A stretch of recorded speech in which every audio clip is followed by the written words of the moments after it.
हरे कृष्ण कृष्ण कृष्ण हरे हरे, हरे राम राम राम हरे हरे। राधे राधे। जय श्री कृष्ण दोस्तों। बोलिए दशा माता की जय। आज मैं आपको दशा माता की पहले दिन की व्रत कथा सुनाने जा रही हूँ। साथ ही हम आड़ी बाड़ी की कथा भी सुनेंगे और अंत में गणेश जी की कथा भी सुनेंगे। बोलिए दशा माता की जय। दशा माता की पहली कथा। एक नगर में एक राजा थे। उस राजा के दो रानियां थी। बड़ी रानी के संतान नहीं हुई तो राजा ने दूसरा विवाह किया। दूसरी रानी से राजा को एक पुत्र हुआ। अब राजा छोटी रानी और राजकुमार के साथ खुशी खुशी रहने लगा। यह देखकर बड़ी रानी छोटी रानी और उसके पुत्र से ईर्ष्या करने लगी।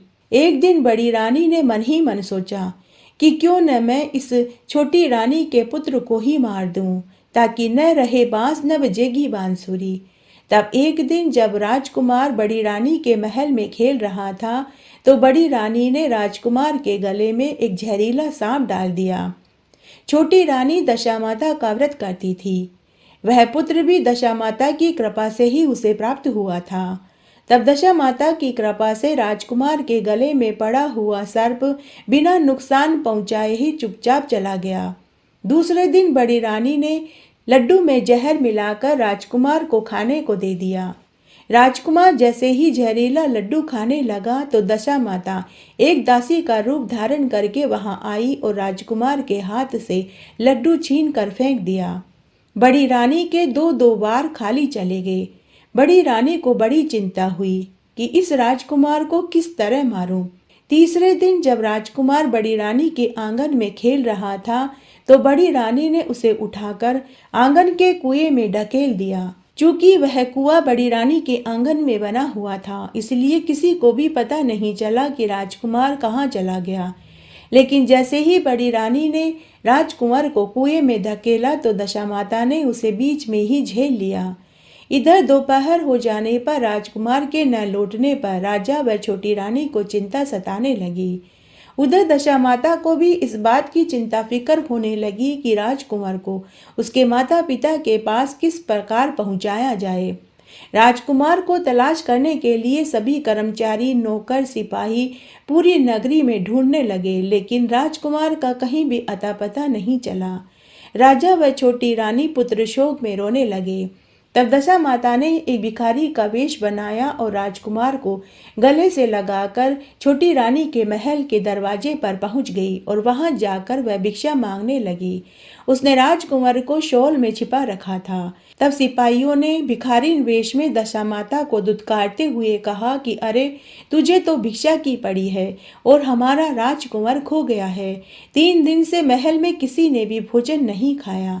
सभी लोग दुखी और चिंता से व्याकुल हो रहे हैं। इस पर दशा माता पहरेदारों से बोली कि अरे भाइयों, पुण्य का प्रभाव बड़ा ही विचित्र होता है। यदि मुझे भिक्षा मिल जाए तो संभव है कि आप लोगों का खोया हुआ राजकुमार भी मिल जाए। ऐसा कहकर उसने दैरी पर पैर रखा।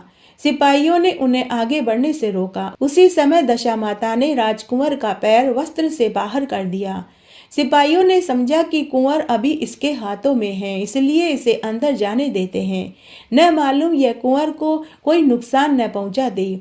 तब दशा माता कुंवर को लेकर छोटी रानी के महल के भीतर चली गई। उसने राजकुंवर को महल में छोड़ दिया और जैसे ही वह वापस जाने लगी तो पीछे से रानी ने दशा माता रूपी भिखारिन को देख लिया। छोटी रानी ने भिखारिन वेश में दशा माता से पूछा कि तुम कौन हो? तुमने 3 दिन से मेरे बेटे को कहाँ छिपा कर रखा था? पहले तुम मेरे इस प्रश्न का उत्तर देकर जाओ। भिखारिन वेश में दशा माता वहीं ठहर गई और छोटी राजकुमारी से बोली कि मैंने तुम्हारे पुत्र की चोरी नहीं करी। मैं तो तुम्हारी आराध्या देवी दशा माता हूँ।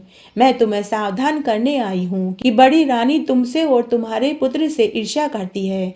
वह तुम्हारे पुत्र के प्राण हरना चाहती है। एक बार उसने तुम्हारे पुत्र के गले में काला जहरीला सांप डाल दिया था, जिसे मैंने ही बचाया था। दूसरी बार उसने लड्डू में जहर मिलाकर खिलाया था, तब भी मैंने बचाया था। तीसरी बार उसने तुम्हारे पुत्र को कुएं में डाल दिया, तब बीच में ही मैंने उसे झेल लिया था। इस तरह मैंने तुम्हारे पुत्र की 3-3 बार रक्षा करी। इस समय मैं भिखारिन वेश में तुम्हें सावधान करने आई हूँ। यह सुनकर छोटी रानी दशामाता के पैरों में गिरकर क्षमा मांगने लगी। छोटी रानी बोली कि हे माता, जैसी कृपा आपने मुझ पर दर्शन देकर करी, मैं चाहती हूँ कि आप सदैव मेरे महल में निवास करें। जितनी सेवा होगी मैं आपकी अवश्य करूंगी। इस पर दशा माता बोली कि मैं किसी के घर में नहीं ठहरती। जो श्रद्धा पूर्वक मेरा ध्यान स्मरण करता है, मैं उसी के हृदय में वास करती हूँ। मैंने तुझे साक्षात दर्शन दिए हैं, इसलिए तुम सुहागिनों को बुला करके उन्हें यथाविधि आदर सत्कार के साथ भोजन करवाओ। पूरी नगरी में ढिंडोरा पिटवा दो कि सभी लोग मेरा डोरा लें और व्रत करें। ऐसा कहकर दशामाता अंतर्ध्यान हो गई। तब छोटी रानी ने अपने राज्य की सौभाग्यवती स्त्रियों को निमंत्रण देकर बुलाया। उपटन से लेकर शिरोभूषण श्रृंगार करके उनकी यथाविधि सेवा कर भोजन करवाया। दक्षिणा में गहने और सुहाग के सामान दिए। छोटी रानी ने अपने राज्य में ये ढिंडोरा पिटवा दिया कि सभी लोगों को दशामाता का डोरा लेना चाहिए और व्रत करना चाहिए। हे दशामाता, जैसा सुख आपने छोटी रानी को दिया वैसा सबको देना, कहानी कहने वाले को, सुनने वाले को और हुक्कारा भरने वाले को। दशामाता की कहानी के साथ में आड़ी बाड़ी की कहानी जरूर सुननी चाहिए। आइए अब हम आड़ी बाड़ी की कहानी सुनते हैं। आड़ी बाड़ी की कहानी। आड़ी बाड़ी सोनारी बाड़ी, जिमें बैठी कान कुंवारी काई पूजे। दशा माता की बाड़ी पूजे, दिहाड़ी बाड़ी की बाड़ी पूजे। गजानन भगवान की बाड़ी पूजे, सूरज भगवान की बाड़ी पूजे, विष्णु भगवान की बाड़ी पूजे, सत्यनारायण भगवान की बाड़ी पूजे, तुलसी माता की बाड़ी पूजे, ग्यारस माता की बाड़ी पूजे, माउस भगवान की बाड़ी पूजे, पतवारी माता की बाड़ी पूजे, धर्मराज जी की बाड़ी पूजे, पोपाबाई की बाड़ी पूजे, राम लक्ष्मण सीता माता की बाड़ी पूजे, विश्राम भाव जी की बाड़ी पूजे, संतोषी माता की बाड़ी पूजे, 33 कोटि देवी देवताओं की बाड़ी पूजे।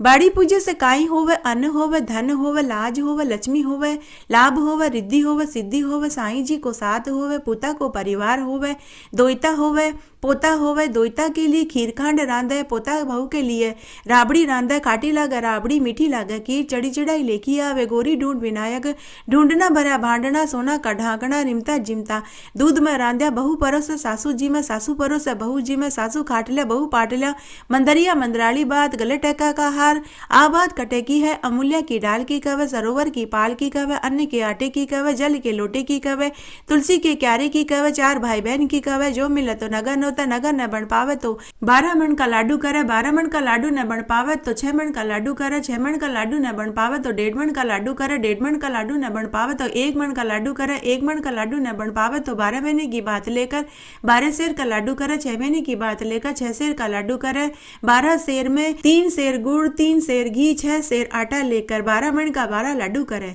एक पानी का पनिहार की, एक रमता बालक न देवे, एक गाय का ग्वाला न देवे, एक सास की, एक बेटे की, एक बहू की, एक माँ की, एक बहन की, एक भाई की, एक पुरानी औरत, एक चाणक्य छणियार, एक दशामाता के घड़े रखे, एक तुलसा के क्यारे में रखे, एक समय व्रत करे, खाओ जो कर्म को, पाठ जो धर्म को, या बात कवे, खाटी मूली छाछ दे, गलोड़ी में घी दे, तलोड़ी में तेल दे, खाजा को फड़को दे, पापड़ को तड़को दे, जड़ू लो पूत दे, सासू जी को परसन दे, बहू को जीमन दे, देवरानी जिठानी खमा खमा करे, बोल बोलनी पाड़ोसन दे, दलिया गुणी गोबर दे, चोरनी आका नु आका चोरिया, थारा घर को धर्म थाने लगे, मारे घर को धर्म मने बढ़ाओ, पीपल पूजो पनौती बरबर, मोतियों का थाल, दुख दर्द कम कर जो, राजपाट दीजो, उठो बहू बेटी गिलो सुख को कामण गाओ, कामण की आवे हाथ, स्त्री रो कूचो मरद राहात, गल मोतियन रोहार, 33 कोटि देवी देवताओं ने नमस्कार। उठो भाई तपसी, जीमो भाई लपसी, भाई को थान, भाभी को मान, थाना था की वार्ता को फल, माना माँ की कहानी, कथा और व्रत को फल। आइए गणेश जी की कथा का श्रवण करते हैं। गणेश जी की कहानी। एक बार बहुत छोटा सा गांव था। उस गांव में एक साहूकार दंपति अपने बेटा बहू के साथ रहते थे। साहूकार का बेटा 6 महीने के लिए परदेश कमाने जाता और 6 महीने घर रहता था।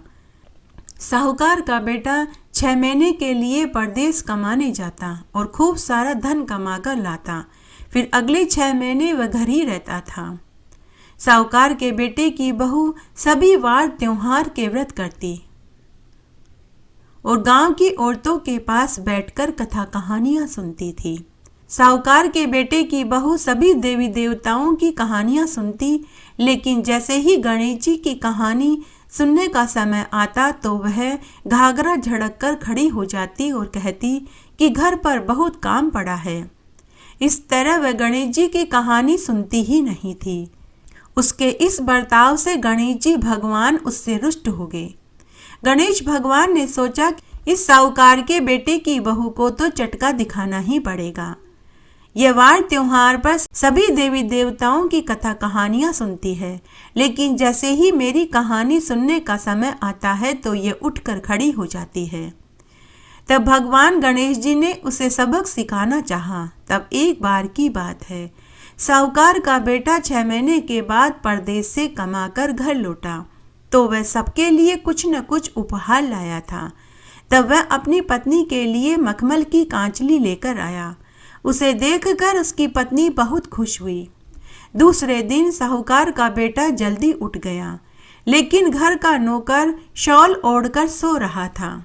तो साहूकार के बेटे ने लकड़ी की मदद से नौकर का शाल हटाकर उसे उठाना चाहा, तो उसने देखा कि उसकी लाई हुई मखमल की कांचली नौकर के शॉल के पास पड़ी है। साहूकार के बेटे को यह देखकर बहुत क्रोध आया। उसने समझा कि मेरी पत्नी चरित्रहीन है। मैं जब 6 महीने परदेश कमाने चला जाता हूँ तो यह नौकर के साथ मुंह काला करती है, जबकि उस मखमल की कांचली को भगवान गणेश ने बहू को चटका दिखाने सबक सिखाने के लिए समचूहा बनकर उस कांचली को नौकर के शॉल के अंदर घुसाकर रखी थी। साहूकार के बेटे ने मखमल की कांचली नौकर के पास होने वाली बात न तो अपने माता पिता से कही और न ही अपनी पत्नी से पूछी। साहूकार का बेटा अपने माता पिता के पास गया और बोला कि आप मेरी पत्नी को उसके मायके छोड़ आइए। साहूकार दंपति ने अपने बेटे से इसका कारण पूछा तो उसने कुछ नहीं कहा,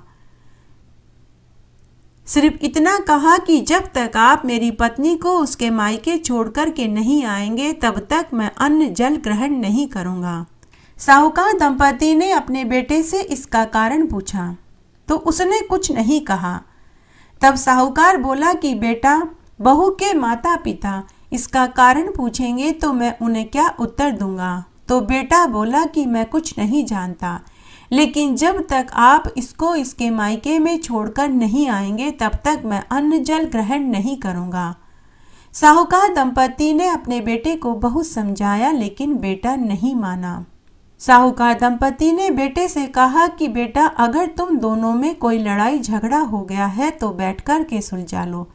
छोटी मोटी खटपट तो हर घर में होती ही है। लेकिन बेटा फिर भी नहीं माना। इस तरह 4 दिन निकल गए। साहूकार के बेटे ने अन्न जल नहीं खाया।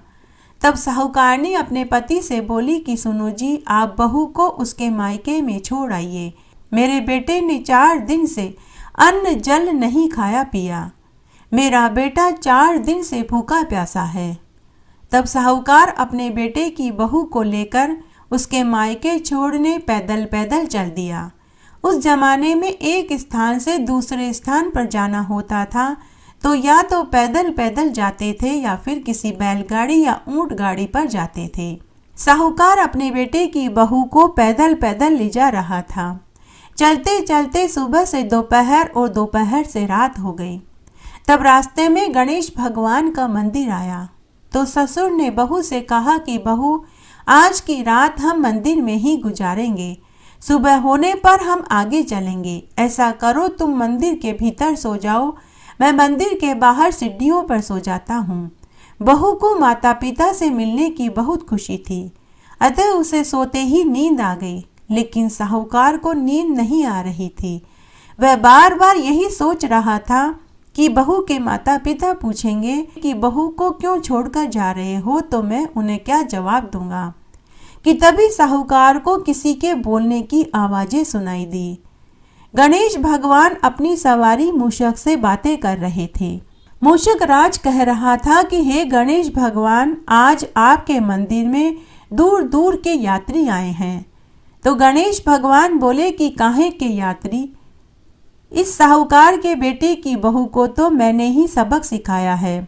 ये सभी वार त्योहार का व्रत करती है, सभी देवी देवताओं की कथा कहानियां सुनती है, लेकिन जैसे ही मेरी कहानी सुनने का समय आता है यह उठकर खड़ी हो जाती है। इसलिए मैंने इसको सबक सिखाया है। इसका पति एक दिन पहले ही परदेश से कमाकर आया था। इसके लिए मखमल की कांचली परदेश से उपहार में लाया था। मैंने वह कांचली नौकर के कमरे में उसके शॉल में रख दी और सुबह इसके पति ने देख ली। उसने अपनी पत्नी को चरित्रहीन समझ लिया और वह अपनी पत्नी को हमेशा हमेशा के लिए छोड़ने को तैयार हो गया। आज इसका ससुर इसके मायके में इसको छोड़ने जा रहा है। जब साहूकार ने यह सुना तो उसका माथा ठनका। उसे पूरी सच्चाई का ज्ञान हो गया। साहूकार के मन को तसल्ली हुई। उसके बाद वह गहरी नींद में सो गया। दूसरे दिन साहूकार ने अपने बेटे की बहू से कहा कि बहू, अब हम तुम्हारे मायके नहीं जाएंगे। मैंने सुना है आगे रास्ता खराब है, हम वापस अपने घर जाएंगे। घर आने के बाद साहूकार ने अपनी पत्नी, बेटा व बहू सबको बिठाकर गणेश भगवान के मंदिर वाली बात बताई। तब बेटे को सच्चाई पता चली। तब साहूकार दंपति ने अपने बेटे की बहू से कहा कि बहू, आज से तुम नित्य का नियम ले लो।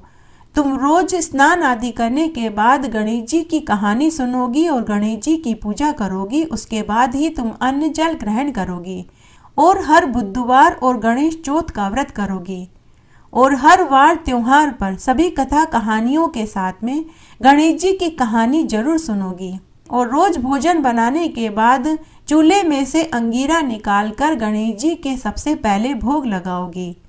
उसके बाद साहूकार की बेटे की बहू ने ऐसा ही किया। इसके प्रताप से साहूकार दंपति को 2 पोते हुए। धन मिला, सुख मिला, निरोगी काया मिली और मरने के बाद उन्हें वैकुंठ का वास मिला। इस तरह आज हमने दशा माता के पहले दिन की व्रत कथा सुनी। आशा करती हूँ आपको इस कथा को सुनने का संपूर्ण फल प्राप्त होगा। मेरे साथ बने रहने के लिए आपका धन्यवाद। आगे आने वाली कथा कहानी के लिए भी आप इसी तरह मेरे साथ बने रहें। धन्यवाद।